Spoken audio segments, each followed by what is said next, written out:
So I was hoping to have this review done by the end of October, and you'll see why here in a minute. This is my first centerfire pistol. I was going to get a Sig Sauer 1911, but after some number crunching, I found out I needed to put money elsewhere. So this is what I ended up with. Smith & Wesson M&P series, M&P Pro series, JG. That stands for Julie G. That's Julie Gillespie or Golob. She goes by both. And the pistol has a few different traits than a standard M&P pistol. First notable thing is the sights. It is a Warren Tactical rear and a fiber optic front.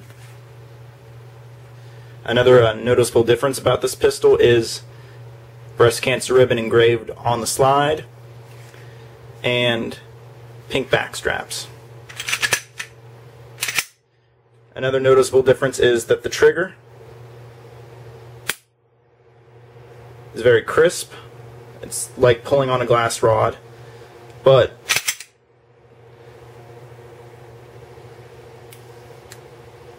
it has an audible and forceful reset, similar to that of a Glock pistol. There's not a lot I can add about the gun, besides just pointing out its just differences from the standard M&P 9 models. I mean, I do prefer the high contrast, low profile rear sight.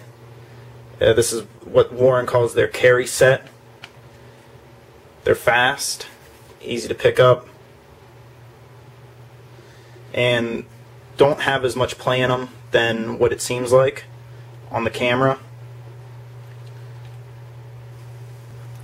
Also, when you purchase this pistol from Smith & Wesson, they do make a donation to breast cancer research.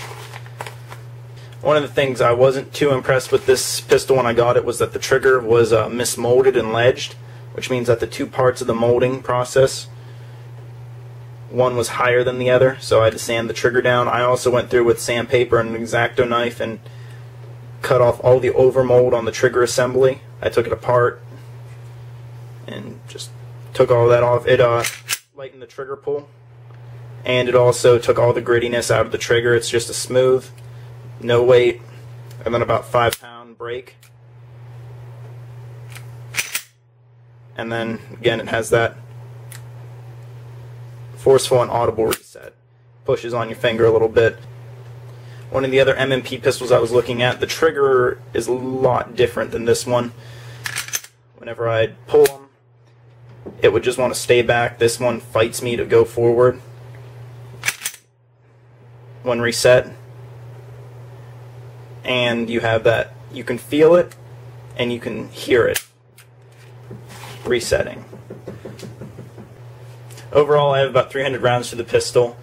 Haven't had any issues with it. It does shoot a little bit low from where you're aiming. That's about my only real complaint with it after I've taken care of the trigger. What I ended up paying for this pistol was $495 online, as well as a $20 FFL fee, putting this gun at $515, which at my local gun store was $10 cheaper than their price for a standard M&P series pistol. For the Warren Tactical sights, the rear sight alone normally runs about $70 on average. I haven't seen the fiber optic front available on Warren Tactical's website. I did call Smith & Wesson about replacement fiber optic fronts just in case this one did break. They are a .06 in diameter. So far, for the purchase price, I'm incredibly pleased with my pistol. And I'm not sure if I'm going to do a full series on this one just yet, considering it's just a slightly modified M&P pistol. Remember to comment, thumbs up, and subscribe. See ya.